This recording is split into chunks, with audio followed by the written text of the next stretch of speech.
Hi guys, स्वागत है आपका हमारे YouTube चैनल आई स्मार्ट सॉल्यूशन पर।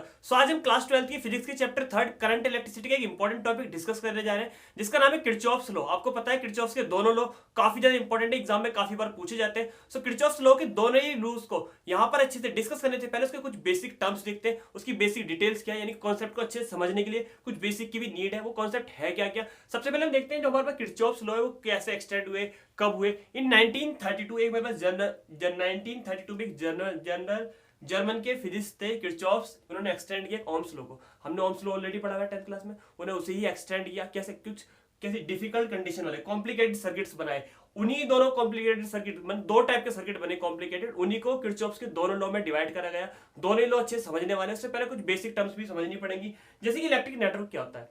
इलेक्ट्रिक नेटवर्क एक this terms is use for complicated system of electric circuit. किसी भी इलेक्ट्रिक सर्किट का कॉम्प्लिकेटेड सिस्टम आएगा ना, वहां पर इलेक्ट्रिक नेटवर्क को बोलेंगे। इट मीन जहां पर बहुत सारी वायर आए होंगी, सिस्टम थोड़ा सा बड़ा होगा, कॉम्प्लिकेटेड सा होगा, उसे बोलेंगे हम इलेक्ट्रिक नेटवर्क वाला पार्ट है कि यहाँ बहुत सारे इलेक्ट्रिक नेटवर्क है। सेकंड मेरे पास टर्म्स जो वो है जंक्शन। जंक्शन क्या होता है? जंक्शन हम सुना हुआ ज्यादातर रेलवे स्टेशन पर, काफी नाम सुना है हमने। मैं आपको बता दूं, जहां पर 2 एंड मोर देन 2 कंडक्टर आकर ज्वाइंट होते हैं, या वायर बोल सकते हैं, वायर ज्वाइंट होती है, उसी पार्ट को क्या बोलते हैं? ये इलेक्ट्रिक सर्किट का एक जंक्शन वाला पार्ट है, जहां पर क्या 2 और मोर देन 2 कंडक्टर्स ज्वाइंट होंगे। ये ध्यान रखना आपको। थर्ड पॉइंट है लूप और मैश। हाँ, लूप को ध्यान रखना है, दूसरा नाम मैश भी है।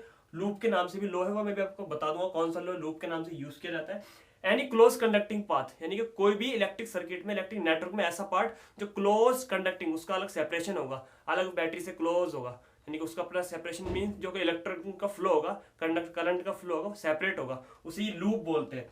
लास्ट क्या है मेरे पास? ब्रांच। ब्रांच क्या होता है? एनी पार्ट ऑफ नेटवर्क, जो भी मेरे पास इलेक्ट्रिक नेटवर्क फ्लो हो रहा है उसका कोई भी एक पार्ट, उसे क्या बोलेंगे? ब्रांच बोलेंगे। ध्यान रखना है आपको।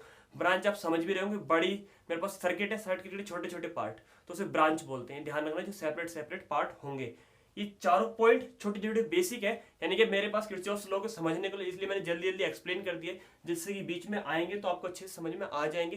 ये बेसिक डिटेल्स है किसके लिए? किरचॉफ्स लॉ के लिए। तो सबसे पहले डिस्कस करते हैं किरचॉफ्स का फर्स्ट लॉ और उसके डिफरेंट नेम्स, जो कि एग्जाम में डिफरेंट नाम से पूछा जाता है। तो देखते हैं सबसे पहले किरचॉफ्स का फर्स्ट लॉ क्या है। सो गाइस, अब हम देखेंगे कि छोटा सा कॉन्सेप्ट मैंने आपको जो बताया किरचॉफ्स का फर्स्ट लॉ। सबसे पहले डिस्कस करते हैं एग्जाम में किस किस नाम से पूछा जाता है। या तो नॉर्मली डायरेक्टली पूछा जाएगा क्या? Kirchhoff's first law. Second one, junction rule के नाम से भी किरचॉफ्स के फर्स्ट लॉ का एग्जाम में पूछा जाता है। Third one is KCL, Kirchhoff current law. ये भी ध्यान रखना है आपको। किरचॉफ करंट रूल भी आ सकता है, लॉ भी आ सकता है। KCL और KVL के नाम से दोनों काफी ज्यादा फेमस है। सो इसलिए आपको तीनों ही नाम एग्जाम में ध्यान रखना है अच्छे से, कोई से भी नाम आ सकता है क्या बहुत ज्यादा इजी कॉन्सेप्ट है। खामा बच्चों को डर लगता है इस कॉन्सेप्ट से, बिल्कुल बहुत इजी है। कॉन्सेप्ट को आपको समझना है, सिर्फ स्टेप बाय स्टेप सारे पॉइंट क्लियर हो जाएंगे अच्छे से समझेंगे तो आप। इन एनी सर्किट, किसी भी सर्किट में, the algebraic sum of current at any junction is zero. ये डेफिनेशन अगर आपको हार्ड लग रही है, मैं इसकी सॉफ्ट भी बना सकता हूँ। एल्जेब्रिक सम किसे बोलते हैं मैं आपको बता दूं, सिग्मा को हम एल्जेब्रिक सम बोलते हैं। Algebraic sum of current means I at any junction, किसी भी एक पॉइंट पर, पर्टिकुलर जंक्शन पर, इज जीरो। जंक्शन पता है ना, जहां पर बहुत सारे पॉइंट मिल रहे होंगे। ये मेरे पास इसकी डेफिनेशन से, ये इसकी मैथमेटिकली फॉर्म आ गई। ध्यान रखना है, मैथमेटिकली फॉर्म है। अगर मैं बात करता हूँ इसकी अदर डेफिनेशन की, इस बार ये वाले डेफिनेशन में मजा नहीं आया, कुछ और ऐसा बताओ इंटरेस्टिंग सा जिससे मुझे अच्छे से कॉन्सेप्ट क्लियर हो जाए। तो सेकंड वन मैं आपको डेफिनेशन बताता हूँ। The current which is incoming at in circuit या इन जंक्शन, एक सर्किट में यानी कि एक जंक्शन पे जितने भी करंट आ रहे हैं, इनकमिंग हो रहे हैं यानी कि एंटर कर रहे हैं, is always equal to the current जो मेरे पास एग्जिट हो रहे हैं। बोल सकते हैं मेरे पास क्या आउट गोइंग हो रहे हैं, उन करंट के सम के इक्वल होता है। कॉन्सेप्ट को और अच्छे सुनते हैं, उसकी मैथमेटिकली फॉर्म भी बताते हैं आपको। यहां पर मैं एक कॉन्सेप्ट ले लेता हूं, मान लेता हूं ये मेरे पास एक जंक्शन है, ए पॉइंट, यहां पर कुछ करंट आ रहे हैं, एंटर हो रहे हैं, जिसका नाम I1 है। ठीक है, एक करंट मेरे पास ये वाला आ रहा है, इसका नाम I2 है। ये एंटर कर रहे हैं जंक्शन ए पर, लेकिन जो एग्जिट कर रहे हैं ये मेरे पास 3 हो जाए, 4 हो जाए, कितने भी हो जाए, मैंने बताया, मैं आपको बता दूं, कोई भी इफेक्ट नहीं पड़ता, कितने भी हो जाए। ठीक है, ये सब एंटर कर रहे हैं, ये सब एग्जिट कर रहे हैं, ध्यान रहेगा। इसी का लो दूसरी डेफिनेशन जो मैंने बताई क्या है वो, द करंट विच जो एंटर कर रहे हैं, which is coming, incoming at a junction, एक मेरे पास एक पॉइंट पर जितने भी करंट आ रहे हैं एक सर्किट पर, जितने मेरे पास I1 और I2 आ रहे हैं, सो मैं बोल सकता हूं यहां पर incoming current equal to outgoing current. ठीक है। इनकमिंग करंट क्या है मेरे पास, I1 प्लस I2, ठीक है, is equal to I3 I4 I5, ठीक है। ये ध्यान रखिएगा अच्छे से, दोबारा सुनते हैं कॉन्सेप्ट की। ये डेफिनेशन क्या है, डेफिनेशन आपको समझ में आ गई होगा। एल्जेब्रिक सम ऑफ करंट, यानी कि एल्जेब्रिक सम किस सब करंट का, टोटल करंट का एल्जेब्रिक सम किसी भी एक जंक्शन पर इज ऑलवेज इक्वल टू 0। ये मैथमेटिकली फॉर्म है which can be expressed like this. ये मेरे पास अदर फॉर्म है जो हम नॉर्मली इस तरीके से भी समझ सकते हैं कि एक जंक्शन पर सभी आने वाले करंट का सम एग्जिट होने वाले सम के करंट के सम के इक्वल होता है, ठीक है। इसकी ये वाली फॉर्म कैसे रिलेट करते हैं ये भी मैं आपको बता देता हूँ। प्लस इंटू माइनस, ये सब इधर आकर माइनस में हो जाएंगे, I3 I4 I5 और इक्वल टू 0। सो इसी सबको एल्जेब्रिक सम बोलते हैं। प्लस या माइनस एल्जेब्रिक सम में आता है। इस सब का सम, ये सिग्मा I 0 के इक्वल आ रहा है नहीं आ रहा है, इसे बोलते हैं हम। ये वाली फॉर्म भी हमारे पास रिलेट हो गई। मुझे लॉ अच्छे से याद हो गया, दोनों डेफिनेशन में कोई भी याद कर सकता हूँ। एंटरिंग या एग्जिटिंग में बोल सकता हूँ, जो भी एंटर या एग्जिट कर रहे हैं वो वाला। इनकमिंग या आउटगोइंग भी बोल सकता हूँ, दोनों पॉइंट चल जाएंगे। फर्स्ट लॉ याद हो गया, क्यों बोलते हैं करंट लॉ, सिर्फ और सिर्फ करंट के लिए, इसलिए करंट लॉ भी से बोलते हैं। जंक्शन रूल क्यों बोलते हैं, क्योंकि एक जंक्शन वाला कॉन्सेप्ट यहाँ पर आता है, इसलिए यहाँ पर ध्यान रखना है। मेरे पास फर्स्ट लॉ में जंक्शन आता है, सेकंड लॉ में लूप आता है, उस कॉन्सेप्ट को भी डिस्कस करेंगे। ये पॉइंट क्लियर हो गए। अब इसी से रिलेटेड मैं एक बार केसीएल से 2 पॉइंट और डिस्कस करना चाहता हूँ। क्या क्या, एक इसकी साइन कन्वेंशन देखते हैं थोड़ा सा, और एक इसका जस्टिफिकेशन। साइन कन्वेंशन थोड़ी सी यूजफुल है दोनों के लिए, सेकंड की बहुत ज्यादा यूजफुल है, लेकिन फर्स्ट की भी थोड़ी सी देख लेते हैं। और क्या एक इसकी जस्टिफिकेशन किस चीज के लिए यूज होता है, तो देखते हैं दोनों ही पॉइंट। सो गाइस अब हम दोनों ही कॉन्सेप्ट यहाँ पर समझेंगे, यानी कि फर्स्ट लॉ हमने पढ़ा है KCL, first law of Kirchhoff, इसके दोनों ही कॉन्सेप्ट, पहला साइन कन्वेंशन फिर जस्टिफिकेशन। साइन कन्वेंशन का इसका थोड़ा बड़ा पार्ट नहीं है, ये मैंने इसलिए डिस्कस करना चाहा क्योंकि सेकंड लॉ के लिए काफी ज्यादा यूजफुल है उसकी साइन कन्वेंशन। इसलिए स्टूडेंट्स बोलेंगे कि सर फर्स्ट की तो डिस्कस नहीं की, इसलिए मैंने फर्स्ट की भी यहाँ पे डिस्कस कर ली। जैसे कि मैंने आपको अभी आपको बताया था, जो भी एक जंक्शन में करंट एंटर करेंगे, अभी जो बताया था, एक मेरे पास जंक्शन है, जो भी करंट एंटर करेंगे, जो भी मेरे पास करंट एंटर कर रहा है ना, भाई I1 और I2 क्या है, ये भी एंटर कर रहा है, लेकिन जो एग्जिट करेंगे उनके बारे में बात करते हैं। जो एंटर कर रहे हैं उन करंट को एज ए पॉजिटिव साइन की तरह लिया जाएगा। मैंने यहाँ लिख दिया था, current flowing towards the junction, जो जंक्शन की तरफ आ रहे हैं आर टेकन एज पॉजिटिव, ध्यान रहेगा। और अगर बात करते हैं जो करंट से जंक्शन से लीव हो रहे हैं, मतलब मैंने बोलते एग्जिट कर रहे हैं, यानी कि वो फ्लो करेंगे अवे फ्रॉम द जंक्शन। ये जो फ्लो हो रहे हैं away from the junction, leave कर रहे हैं जंक्शन को, वो हम कैसे टेकन एज नेगेटिव, कब एल्जेब्रिक सम के टाइम पर। जैसे कि मैंने आपको बताया था ना, I3 I4 I5 I6 ले लेंगे तो किस तरीके से रिएक्शन लेंगे, किसकी इक्वेशन लिखेंगे, algebraic sum I1 plus I2। बाकी जो लीव कर रहे हैं, जो away from the junction move कर रहे हैं, फ्लो कर रहे हैं, उन्हें हम कैसे लेंगे, नेगेटिव साइन के साथ लेंगे। तो ये इसकी साइन कन्वेंशन का कॉन्सेप्ट था। ये कॉन्सेप्ट आपको पहले भी क्लियर हो गया, लेकिन एक बार फिर भी रिवाइज हो गया, कोई बात नहीं, कॉन्सेप्ट आपको क्लियर होना चाहिए, ठीक है। अब बात दोनों साइन कन्वेंशन के लिए, अब देखते हैं जस्टिफिकेशन क्या है इसका। This law is based on charge conservation law of, पढ़ा है हमने फर्स्ट चैप्टर में। क्या, based on the law of conservation of charges. ये मींस क्या होता है, जब भी हमारे पास स्टेडी टाइम्स आता है करंट को मेजर करने का, तो ये एक्यूमुलेट करना बंद कर देते हैं, एक्यूमुलेट नहीं करते। और किसी एक पॉइंट पर माना एक पॉइंट है यहाँ पर मेरे पास सेल के बोल सकते हैं, यहाँ पे जितने भी चार्जेस जंक्शन में आए, जितने भी चार्जेस जंक्शन में आए, उतने ही चार्जेस क्या होंगे, फ्लो होंगे जंक्शन में इक्वल इंटरवल ऑफ टाइम में। ये ध्यान रखना है। तो ध्यान रखना है कौन से, यानी कि फर्स्ट लॉ किस पर बेस्ड है, कंजर्वेशन ऑफ चार्जेस के लॉ पर बेस्ड है। ध्यान रखना है, कॉन्सेप्ट आपको पूछा जाता है 1 मार्क्स में, इसलिए सब डिस्कस करते हैं। सेकंड लॉ ऑफ किरचॉफ काफी ज्यादा इंपॉर्टेंट है, सबसे ज्यादा इंटरेस्टिंग यही है, तो डिस्कस करते हैं बिना टाइम वेस्ट किए।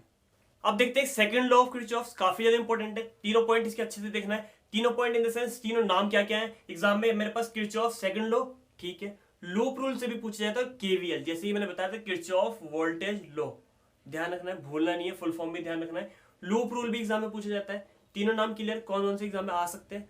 अब इसकी डेफिनेशन देखते हैं। डेफिनेशन आपको जो कंफर्ट जोन के अकॉर्डिंग अच्छी हो वो आप अच्छे से लर्न कर सकते हैं, ऐसा कोई जरूरी नहीं है, क्योंकि लिखने के लिए भी आता है, तो इसलिए मैंने इसकी डेफिनेशन भी मेंशन कर दी है, वो भी मैथमेटिकली फॉर्म के साथ। इट मींस इजी है बिल्कुल, इसे देखकर भी लर्न कर सकते हैं, कोई मतलब लर्न करने वाला कॉन्सेप्ट ही नहीं है, ऐसे लिख सकते हैं directly. So the algebraic sum of EMF, यानी कि ईएमएफ का algebraic sum is always equal to the product of electric current and resistance.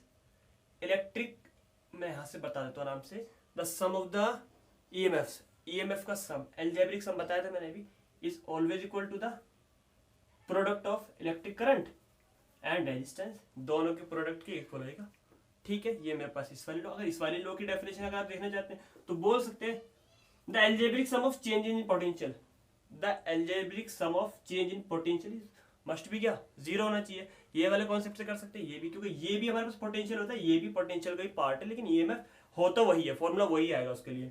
The mathematically representation मैंने यहाँ पे लिखी दी है कॉन्सेप्ट हमारे पास। अब इसका यूज कैसे करना है, मीन्स ये कैसे इसके डायग्राम में कैसे हम आइडेंटिफाई करेंगे, कौन सा पॉजिटिव कौन सा नेगेटिव साइन आएगा, काफी ज्यादा डाउट बच्चों के इसी कॉन्सेप्ट से रहते हैं। सो मैं उसे बिल्कुल सेपरेटली डिस्कस करने वाला हूँ साइन कन्वेंशन वाले पार्ट को। अब डिस्कस करेंगे इसकी साइन कन्वेंशन। लॉ तो ज्यादा हैवी नहीं है, नॉर्मल है। ईएमएफ मतलब बैटरी में जितने भी ईएमएफ, दो बैटरी होंगे तो दो ईएमएफ हो जाएंगे मेरे पास, E1 E2। आईआर करंट जितने फ्लो रहे होंगे, रेजिस्टेंस जितने भी वहां पे पर्टिकुलर प्रेजेंट होंगे रेजिस्टेंस, उसके अकॉर्डिंग हम इन्हें कर लेंगे सेपरेट। इसे सेपरेट करना भी दिखाता हूँ मैं आपको, और साइन कन्वेंशन भी देखते हैं किस किस केस में साइन कन्वेंशन कैसी होती है, क्योंकि वो यूजफुल है। तो देखते हैं साइन कन्वेंशन और जस्टिफिकेशन।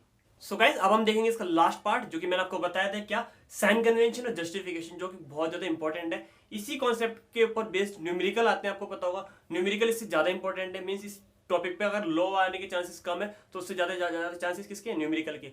न्यूमेरिकल इस कॉन्सेप्ट में ऑलरेडी डिस्कस कर चुका है, अगर आपने नहीं देखा तो चैनल पर विजिट कर फिजिक्स क्लास 12 की सेपरेट प्लेलिस्ट बनी है, वहां से आप सभी चैप्टर्स के न्यूमेरिकल और इंपॉर्टेंट क्वेश्चंस और उनके डेरिवेशंस वहां से आप कर सकते हैं अच्छे से, या आपको डिस्क्रिप्शन बॉक्स में प्लेलिस्ट का लिंक मिल जाएगा, वहां से भी आप डायरेक्ट विजिट कर सकते हैं।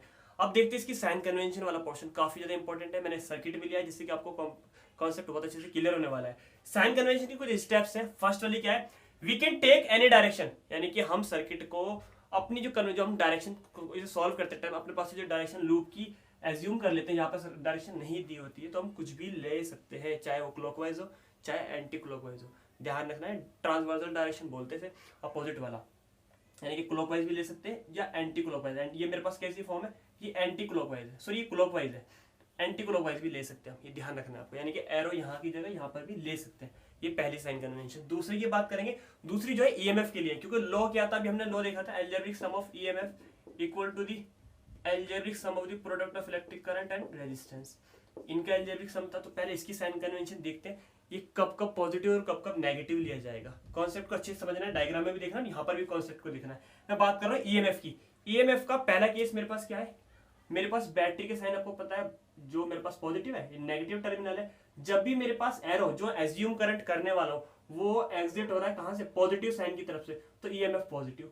नेगेटिव से एग्जिट होगा तो नेगेटिव। कितना इजी कॉन्सेप्ट है। यहाँ पर आपको बताना है ईएमएफ फर्स्ट और सेकंड कैसे कैसे साइन से लिए जाएंगे। मुझे ए से बी मूव करना है, ए से बी यानी ए से बी डायरेक्शन ऑफ करंट ये, तो मैं एग्जिट कहां से करूंगा, माइनस से एंटर करूंगा, प्लस से एग्जिट कर जाऊंगा, तो ईएमएफ मेरे पास फर्स्ट कैसे लिया जाएगा, पॉजिटिव लिया जाएगा सर। ठीक है, यहां पर बात करते हैं, मुझे एफ से सी, उल्टा देखते हैं, A B B C C F. अब मुझे सी से एफ जाना है, सी से एफ जा रहा हूं, देखते रहिए, सी से एफ एंटर करा मैंने प्लस से, एग्जिट कहां से करा, माइनस से, तो मेरे पास जहां से मैं एग्जिट करूंगा वही मेरे पास साइन कन्वेंशन ली जाएगी। ध्यान रखना आपको बहुत अच्छे से। तो ईएमएफ का फंडा क्लियर, कब, ध्यान रखना, ईएमएफ मतलब ई मतलब एग्जिट, जहां से भी एग्जिट करेगा वही साइन कन्वेंशन, प्लस से एग्जिट करेगा तो प्लस, माइनस से एग्जिट करेगा तो माइनस। फंडा क्लियर। अब इनके प्रोडक्ट की देखते हैं, ध्यान रखना है, जो मेरे पास रेजिस्टर की डायरेक्शन होगी ट्रांसवर्सल, यानी कि जो मैं करंट एज्यूम करने वाला हूँ उसकी डायरेक्शन के साथ साथ ली जाएगी। इसे भी समझाता हूँ, बहुत अच्छे सुनना है लास्ट वाला। ये मेरे पास करंट की डायरेक्शन है, यानी कि माइनस से, ये सॉरी ये रेजिस्टर है मेरे पास, ये डायरेक्शन ऑफ करंट दी हुई है। वी पॉजिटिव कब लिया जाएगा, जब करंट की डायरेक्शन और एज्यूम करंट की डायरेक्शन दोनों की सेम होगी, जो दोनों सेम डायरेक्शन में फ्लो हो रहे हैं, तो वी इक्वल में प्लस का आर आएगा, लेकिन ये अपोजिट होएगा। अपोजिट कैसे होएगा, इसकी डायरेक्शन ऑफ करंट ये, इसकी अपोजिट है तो माइनस में आएगा। यहाँ पर क्लियर होता है, ठीक है। सर्किट में चेक करते हैं, देखिएगा अच्छे से। मैंने क्या लिया था अभी, ए बी लिया था, ए से बी मूव कर रहा हूं मैं, ए से बी, एरो देखकर समझिए। मैंने डायरेक्शन ऑफ करंट क्या है, ये भी इधर है और मैं भी इधर मूव कर रहा हूँ। सो मेरे पास आई आर कैसा आएगा, वी इक्वल में सर पॉजिटिव आएगा, दोनों सेम डायरेक्शन में। ठीक है, दोनों सेम डायरेक्शन में होंगे तो पॉजिटिव आएगा। अपोजिट होते ही नेगेटिव आ जाएगा। अपोजिट कहाँ होगा सर, हम गए थे ए से बी, फिर गए थे हम बी से सी, अब जाएंगे सी से एफ, सी से एफ जा रहे हैं, तो डायरेक्शन देखो कहाँ है, इसकी डायरेक्शन तो इधर है और हम जा रहे हैं इधर, तो मेरे पास ये वाला v कैसे लिया जाएगा, माइनस का I2 R2। समझ में आया फंडा, नहीं कि समझ में आया, वीडियो को पॉज करके इन दोनों कॉन्सेप्ट को 2 या 3 बार देखो, कॉन्सेप्ट समझ में आ जाएगा। बहुत अच्छे से ध्यान से देखना है, नोट डाउन करके प्रैक्टिस भी कर सकते हैं। साइन कन्वेंशन के लिए अब देखते हैं लास्ट टॉपिक, जस्टिफिकेशन होता क्या है। जस्टिफिकेशन के मैं 2-3 पॉइंट बता दूं। क्या, जो इसका जस्टिफिकेशन है वो किस पे डिपेंड करता है, it is based on the conservation of energy. Energy के कंजर्वेशन पे बेस करता है, ध्यान रखना। सेकंड लॉ ऑफ किरचॉफ बहुत अच्छे से क्यों करता है, जो भी यहाँ पर इलेक्ट्रोस्टैटिक फोर्स होता है वो क्या, एक कंजर्वेटिव फोर्स होगा, और कंजर्वेटिव फोर्स का जितना भी वर्क डन होगा एक क्लोज लूप में मस्ट बी जीरो। यस और नो? सो हो गया ना कंजर्वेशन ऑफ एनर्जी का बेस्ड। होप सो कॉन्सेप्ट और सारे वीडियो में पढ़ाए गए सारे पार्ट आपको अच्छे से क्लियर हो गए होंगे।